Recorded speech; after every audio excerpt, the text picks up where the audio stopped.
those of you who don't know, I also suffer with pretty extreme anxiety, and a lot of times I think really dramatic things about my kids, and I will just randomly, unintentionally just picture my husband and kids dying in a car accident when they leave. All right, so I'm in my car, obviously. My mind has been running anyway, like crazy, so I get in the car and it gets so much worse. But I'm having a hard time with a few things, and I just want to talk about it. But it's hard because when I allow myself to start talking about it, I just fall apart. It's hard. It's a hard thing to go through. Considering everything that I've been through since stepping away from my religion. You know, things were hard, things were difficult. I was experiencing, opinions of other people, and, what they felt was right for me, or, maybe feeling like I was attacking something that they believed in. I don't know. That was something that I was dealing with a bit. And it was hard. It is hard. But handling that is significantly easier than when my mind spirals thinking about, what is true? This is what I've been taught my entire life. This is what's comfortable. This is home. This is my family, my community.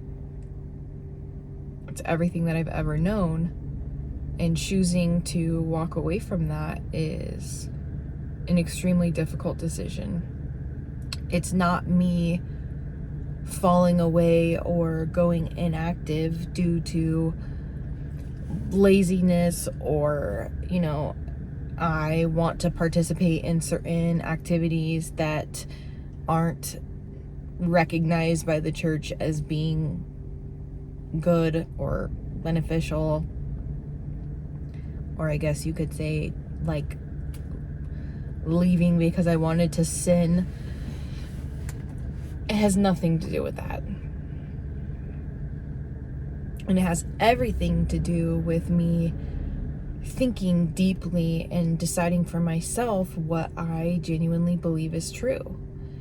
And everything that I've ever believed about God and who He is has always been so special to me. That belief system has gotten me through some pretty insane traumas in my life. That belief that I had a higher power, so much of a higher power that, it's what created everything, that because I was doing the things that my church has taught me were the things that would draw me closer to God and build my relationship with Him, I knew that in return I would be helped and assisted, and that I would have the strength and power of what created the entire world and all of our existence, that I would have this power hand in hand with me everywhere I go. My goals and aspirations were not a matter of, wishing or hoping or trying to achieve something. It was a full-blown knowledge in my mind that without a doubt I would achieve these things. And you could laugh at me, but I'm a big dreamer. And one of the things that I would confidently say was that I knew that I was going to be a millionaire one day. I knew my family was going to be financially well off, so much so that I would have this overwhelming excess so that I could in turn help other people with that. I knew that. I knew that eventually my YouTube channel would take off and I would be able to make income from that and that be my full-time job. And I wasn't living my life in a way where I was just like not happy with my current situation and just waiting for all of these amazing things, because throughout this whole process, I'm extremely grateful for the things that I have. I have a gratitude journal that I'd write in every single day where I talk about things that I'm so eternally grateful for that seem things that go unnoticed in the average person's life here in the United States right now, where most people have a roof over their head and most people have a washing machine and a dryer and a shower and, you know, this clean running water, all of these things that, you know, I would just think like, wow, like I would just picture like a homeless person, like being able to, you know, just kind of picturing about my mindset and where I would be, you know, trying to picture myself as somebody who was homeless, which I would never be able to like fully know what that is like because I haven't experienced that. But my mind would just think about those things, and I'm like sitting in the shower and like, you know, exfoliating and scrubbing and using like a pumice stone on my heels to like scrub off all the dead skin, and I'm, you know, washing my hair with shampoo and moisturizing and softening it with conditioner, and I'm like, this is something that so many people, everybody for the most part, is doing almost every day, and it's not thought about that much. I'm so grateful for that. I'm so grateful for clean water.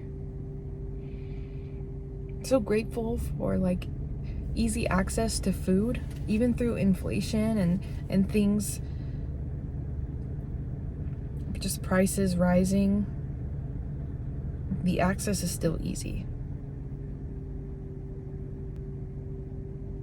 I'm grateful. And I could live in that state of mind and be happy while also knowing that in the future there would be more. I went off on a tangent there, but I just wanted to explain that I did know that I had that. Just digging into all of these questions and deciding for myself what I genuinely believe to be true has led me to a place where I no longer believe in God in the ways that most people do. Scientifically, that doesn't make sense. And scientifically, when you get down to the nitty-gritty details of people's beliefs in God and the specifics of, you know, condemning gay rights in marriage, or, you know, saving yourself and not having sex until you're married, or you know, specific things of this is good and this is bad, and like, even if there was some type of person who started everything,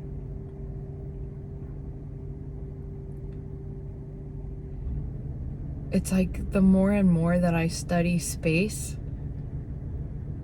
and how we all got here and everything that we do know about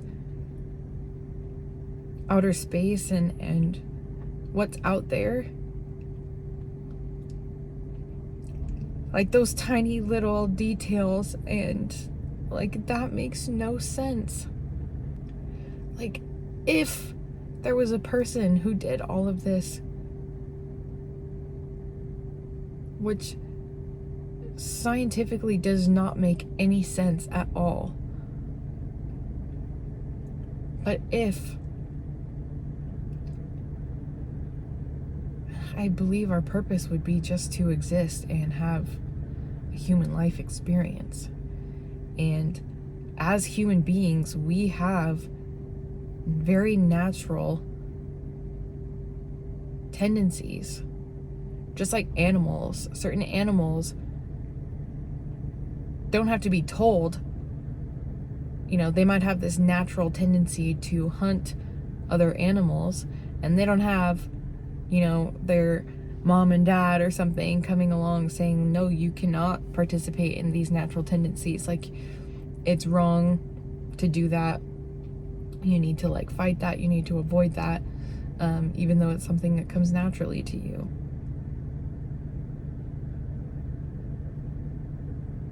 We are all beings that have,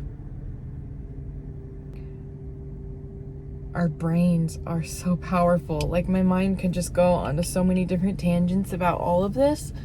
I talked about space for a little bit, but then I can also talk about neuroscience, and that's a whole other thing in and of itself. Our subconscious mind is programmed by the time we're like around 5 years old, I think it is. And from that point on, if you want to reprogram your subconscious mind, it takes a lot more work than it does when you are, you know, a young toddler and kid, where your subconscious mind is, you know, being formed. And then once it's there,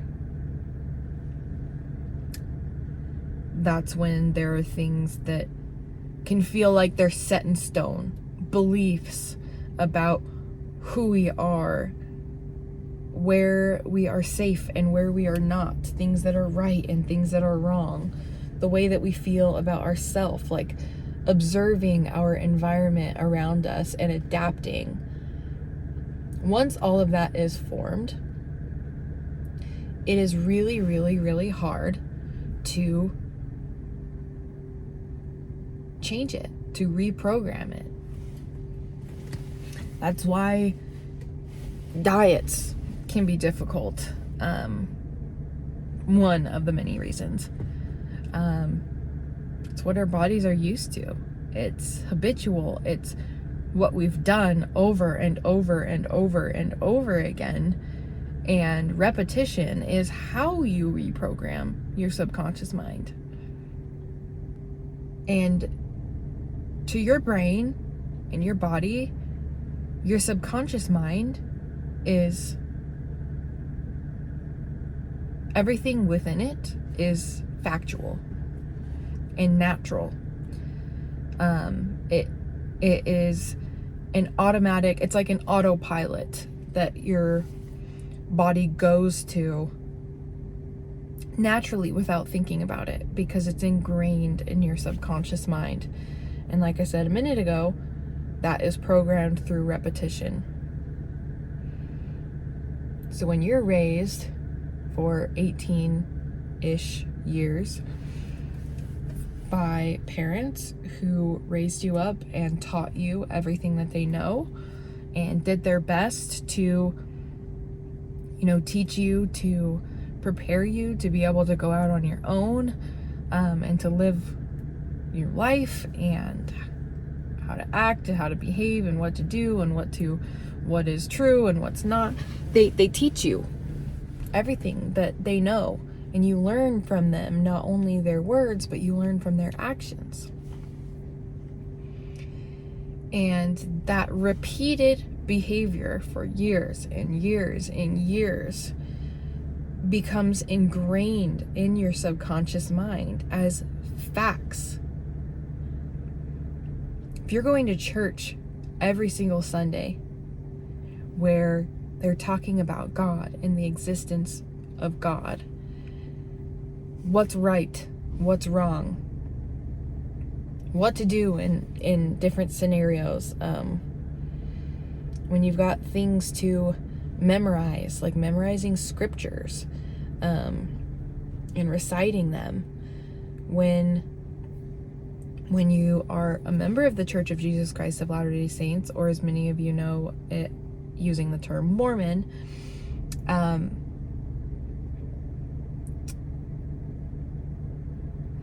you have seminary throughout high school, which is another type of religious class where they're continuing to teach you about the existence of God and what's right and what's wrong, and you're memorizing scripture. It's like you have like a miniature church Monday through Friday, and then typically you've got activities you're going to throughout the week where you might do fun stuff together, and you might learn new things, and you'll learn about the existence of God and things that are right and wrong. We're taught to study these things every single day and keep them in your daily routine in order to maintain that connection to Christ and God. So this is repetition, which is programming your subconscious mind. So let's say, for example, you, in place of religion, you say, you could say science. You're raised up in a family where, in all of these scenarios where I talked about religious things going on throughout your day-to-day life, add in science. Your parents are scientists. They teach you about space. Say you got like a astrophysicist for a mom, or dad who knows like rocket science, and your parents know about the importance of science and what it teaches us, and they want that for their kid. And so they teach the child or their children all about science, and it's something that is so true to them and fascinating to them that they want to make sure that their children know that these things too, because these things help them in their day-to-day life and help them to understand the world around them and themselves. That repeated behavior over the course of many years programs your subconscious mind to genuinely believe, to the point of feeling that you have true knowledge of the scientific way of the world and how it was created, as opposed to religion, and have the same firm beliefs in science that someone with religion has, because that's how their subconscious mind was programmed. Again, it can be reprogrammed through repetition of whatever you're wanting to reprogram it to.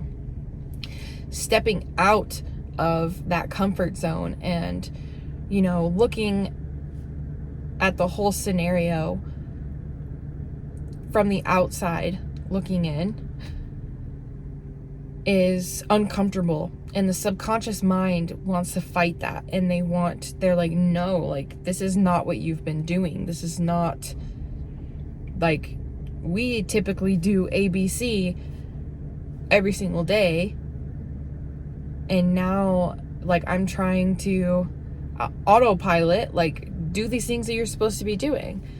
And many people will describe that as being God,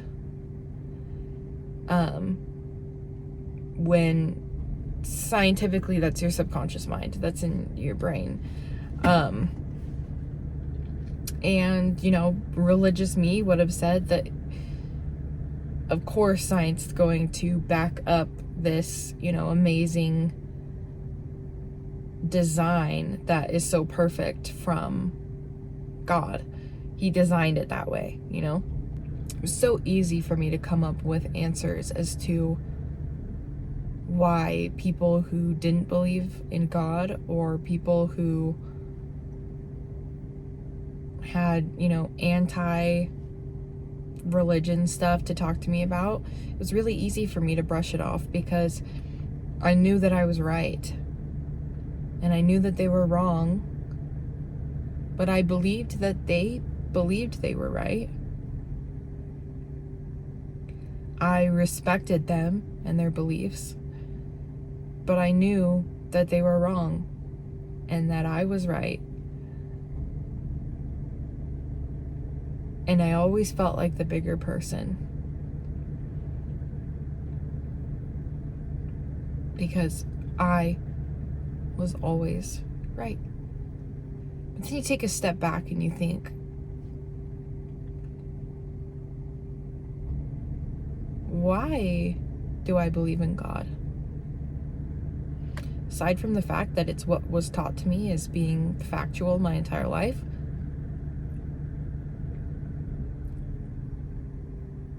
it was given to me and it was programmed into my subconscious mind. And through that programming, I developed a firm belief and knowledge in the doctrine of the church. So my video got cut off in the car because my phone overheated. So now I'm in here, just keeping my room. My kids are down for a nap, so I have time to just kind of sit here in the quiet and chat. I've basically just been wanting to vent and get a bunch of stuff off my chest about this whole deconstruction of my faith and religion. I'm not sure if I've said it in this video yet or not, but if you're new here, I'm technically still a member of the Church of Jesus Christ of Latter-day Saints. Many people know that as being LDS or Mormon or all of the things. I'm technically still a member because my records are still there, but I don't believe in it anymore. My husband and I have developed this deep love and interest in science through this whole deconstruction experience in our lives. And this passion for science and where we came from and how the world was created and about our galaxy and solar system and the whole outer space, everything that we know of.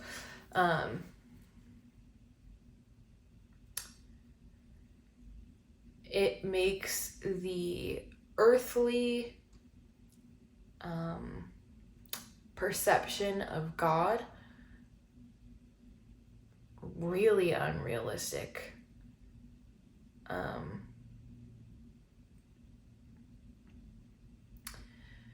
And it's been really difficult for me because I love to learn.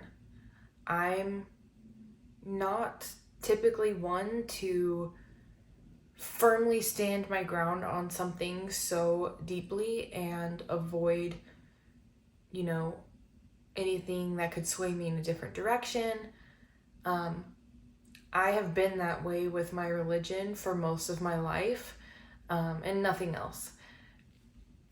Everything else, I have always been very flexible and fluid, and I love to learn, and I love the idea of trashing old beliefs, just getting rid of certain beliefs or pieces of information that I presumed to be knowledge.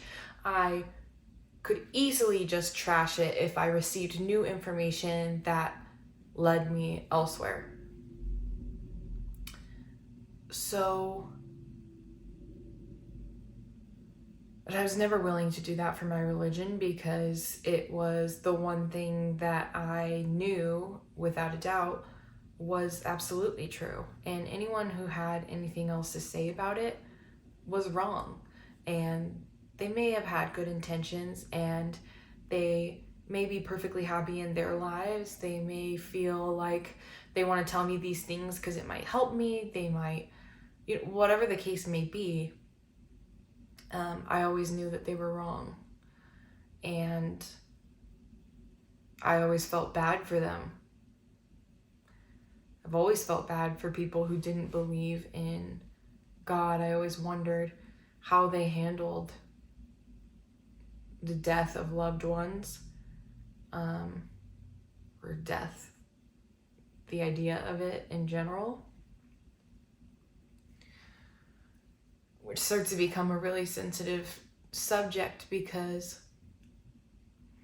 I'm so comfortable with the idea of God in a lot of ways. I'm so comfortable with the idea of what's to come after we die. I understand why the idea of a God or an afterlife or spirits of those who've passed on,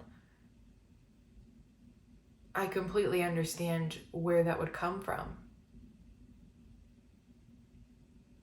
Why that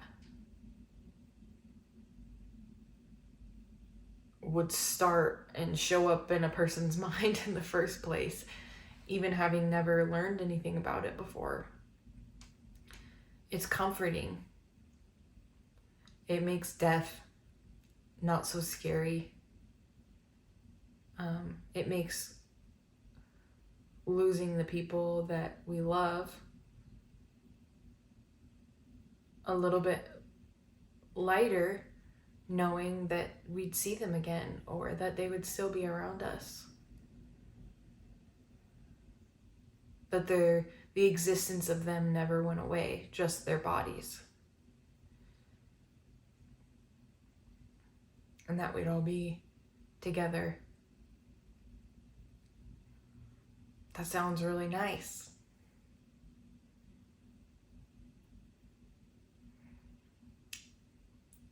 Scientifically doesn't make any sense whatsoever. And that's so hard because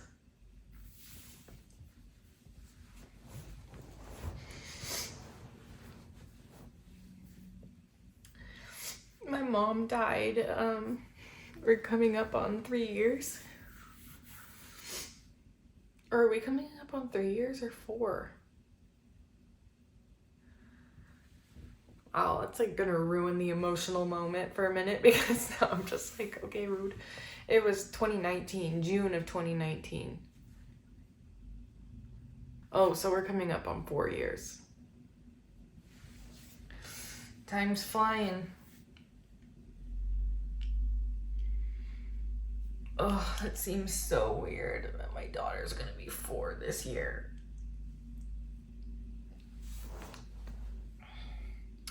Yeah, she died when I was pregnant with my first baby. And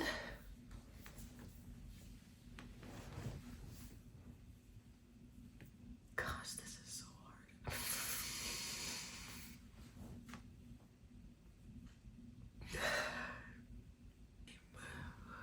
Sorry.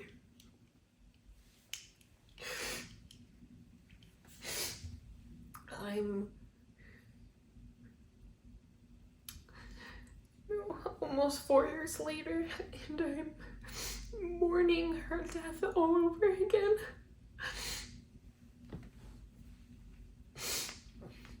Because now I wonder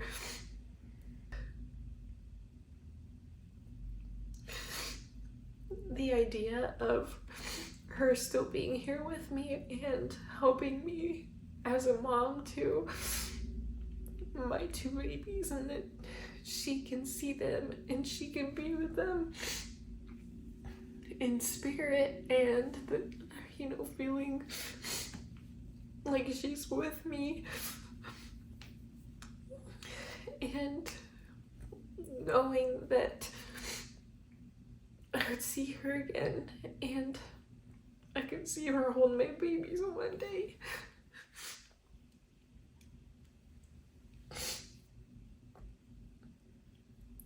It makes things a lot easier.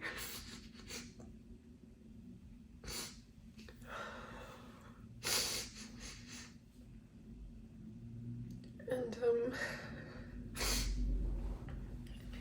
wondering if,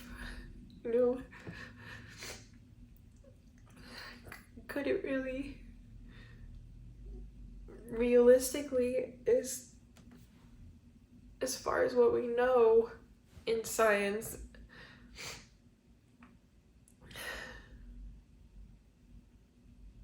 could it really be nothing after we die? Could it really be just the end of the existence, and then there's nothing?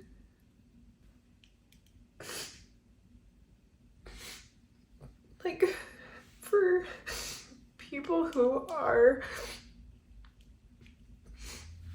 judgmental about me leaving the church,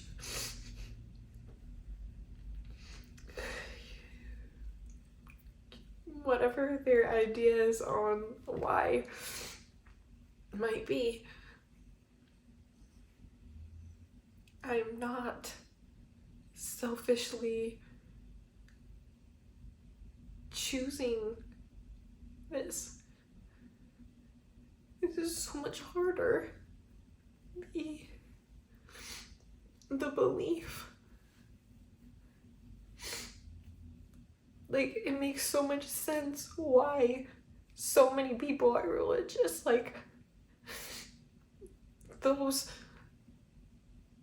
beliefs on what's to come, and like, all of that is so comforting and makes really, really hard life situations and experiences a little bit lighter.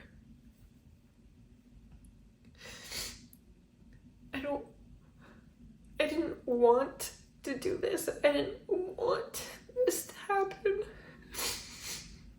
It's freaking hard.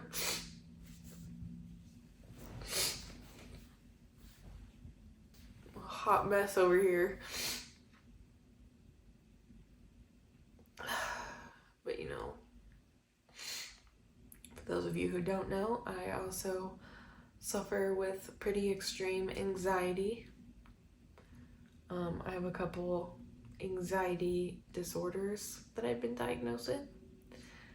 And a lot of times I think really dramatic things about my kids, and I will just randomly, unintentionally just picture my husband and kids dying in a car accident when they leave.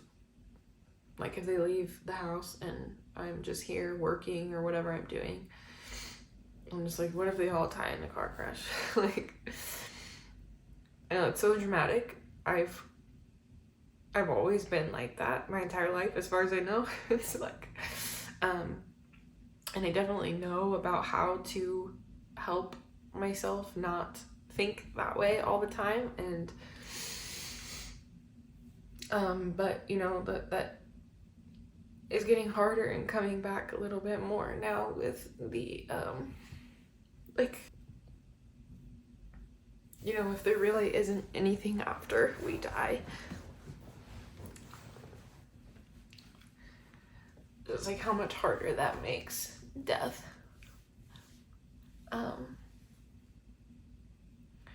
And just picturing,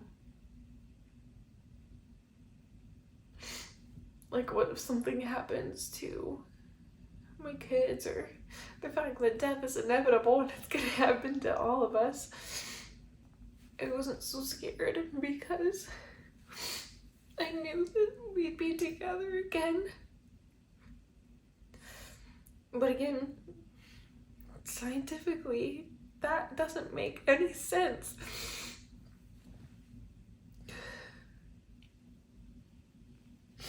And that's so hard. I'm not choosing to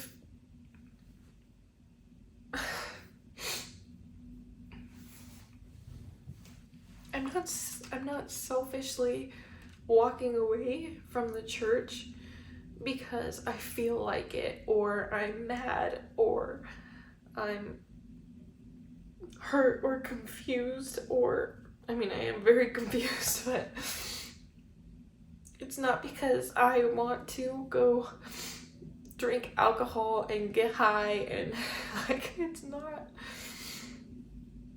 not any of those things. It's just that I finally decided to think for myself and ask, why do I believe this? And realizing that everything that I ever thought was God was because it was told to me my entire life that was God. That, when I have warm, fuzzy feelings, that it's God. That when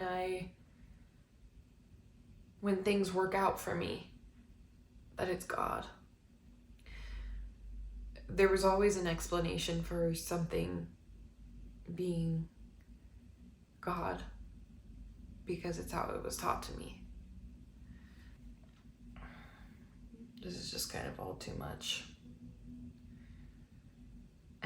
I was listening to a podcast this morning. I think it's called the Feel Good Podcast, and he had Mel Robbins, I think is her name. She has the 5-second rule and the high five method, or something like that. She's pretty well known in the mental health space, but she talked about how she would experience saying, what if this, what if that, stressing herself out and, in her words, wasting time by putting us in a state of like, fight or flight, or you can't think logically, and you just can't when you're saying, what if this, what if that, and they're all negatives. And she said that she just had to start telling herself, like, well, what if it all works out? If you can't know, you don't know, and you can't control it, and it's stressing you out, try saying, what if it all works out? And I really need to do that. Because as of right now, I don't believe in any kind of higher power. And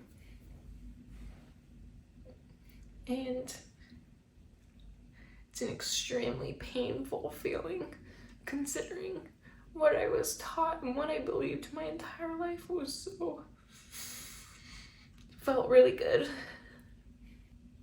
It made all of the unanswered questions and unexplainable things like, oh well, like everything happens for a reason, everything's going to work out the way that it's supposed to, and gosh, is that like an amazing mindset.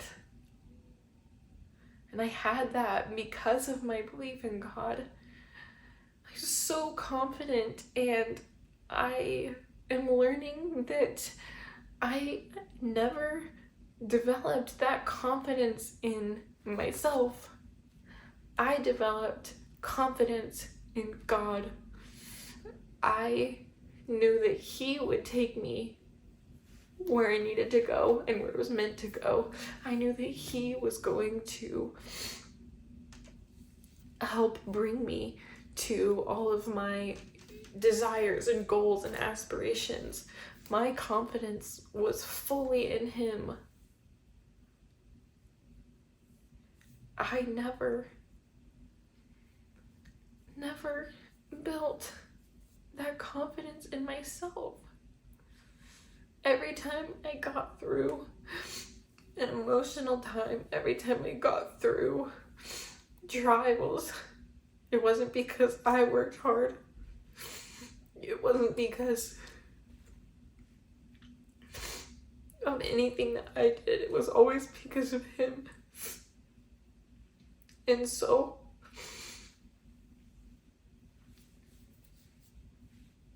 losing that is just making me realize how little confidence I have in myself. And how little I know about myself, because I was always living for Him in the way that I was taught that I needed to live for Him. That I don't have that confidence in myself, and I don't know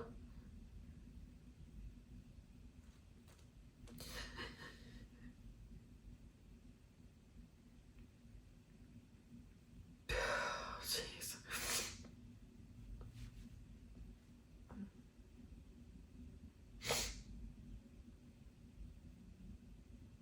I'm just thinking about all the people who are in the church and who know me. I'm just thinking about how they're probably thinking, but, well, that's what she gets. That's what happens when you walk away. Everything comes tumbling down. Life gets harder.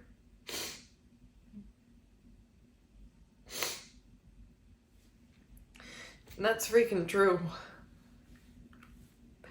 And it's not because Satan is all of a sudden tempting me, and now because I'm walking away, Satan has control over my life, and I just want to drink and party, and I want to be mean to people and shoplift, and I just like suddenly, hate everyone, and that's everything's come tumbling down because the ideas that religions come up with to explain life and death is so comforting, especially in a time of crisis. It gives us confidence and peace in knowing that everything's gonna be okay. And I want that so bad. But I can't force myself to believe and live that way, because I would just be lying to myself. I would be trying so hard, so desperately to cling on to what's comfortable and what I know, when in reality, after everything that I've found out, I just don't believe that that's true anymore. I don't believe that that's possible or that that makes sense.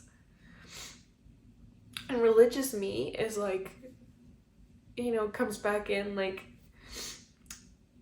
oh, that's like what God is. He does the impossible. He is. Obviously, and that's just like another way to like explain away things without actually answering them, to make you feel like comfortable and like, oh, okay.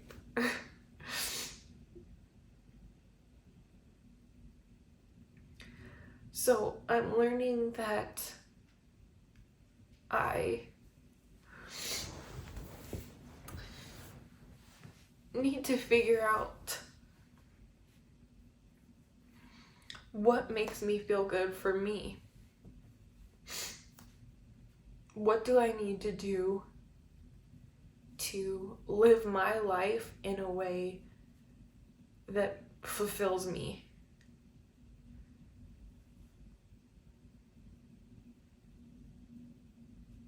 Instead of what can I do for God so that I can get something in return?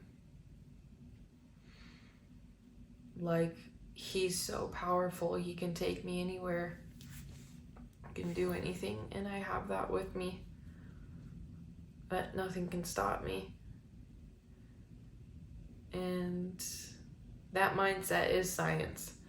The mindset that, religion teaches does scientifically help you in a mental way.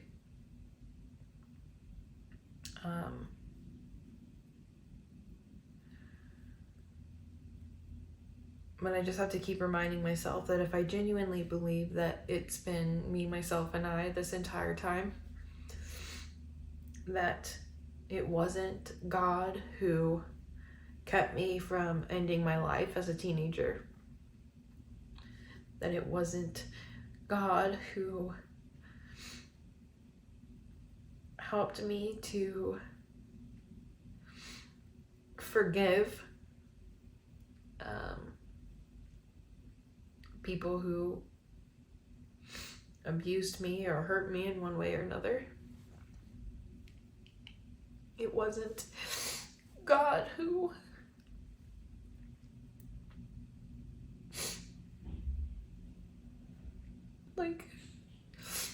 I did that. It was me. I'm so much stronger than I know. I am so much more powerful than I know. I can do so much more than I know. And it's not because of someone else, and it's not because of something else, it's because of me, and I have that power. I didn't realize at all how much confidence I was lacking, because I felt like I was on cloud 9. I felt like the most confident person I knew. I felt so sure of myself and everything that I wanted. I knew that I could have anything that I wanted. And when you have that knowledge, that is programming into your subconscious mind when you repeatedly are living your life in that way, knowing that you're going to achieve everything that you want will help you to achieve everything that you want, because you have now convinced, you have programmed and rewired your brain, literally convincing yourself, where now your subconscious mind and your whole energy and everything will lead you towards those goals, because you have now told it, like, you will achieve these things, and it's become knowledge, not just a wish or a want. So believing in God and believing that he can do that for you and believing that you can do anything through him is truly scientifically beneficial for that reason.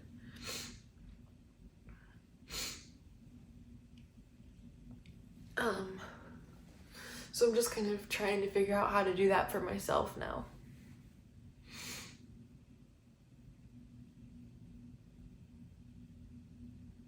Just trying to figure out where I'm at, trying to tell myself, what if it all works out? What if it all works out? If you're new here and you haven't seen any of my other videos where I've talked about this whole deconstruction of my religion, I can put a playlist somewhere on the screen where you can go watch all of those videos starting from part 1. You will see I'm still very religious in part 1, and you can kind of get that, fill in gaps of the story that you might have missed starting from part 1. There should be 4 deconstruction videos, and then there's a podcast with my sister, and now this will be a part of that one. But yeah, I just needed to sit down and talk to my phone therapist and vent and get everything off my chest, and decided, why not do that on camera? Maybe people will relate to what I'm going through and what I'm feeling, and sometimes being vulnerable and allowing other people to see that can help them to feel less alone in their struggles. And that's honestly my entire goal and intention with my YouTube channel in general, is to help people to feel less alone. Hopefully I've somehow done that for you, and I so appreciate you watching these videos. And if you're not subscribed, please do that. I'd love to have you around more often and checking out these videos and following along and keeping up with our family and everything that we're going through. And leave a comment. I love talking with you guys. If you have any questions or ideas for other videos that you might like, or whatever the case may be, go ahead and do that. Give this video a thumbs up. I need to go meditate. So I love you. Thank you so much, guys. Bye.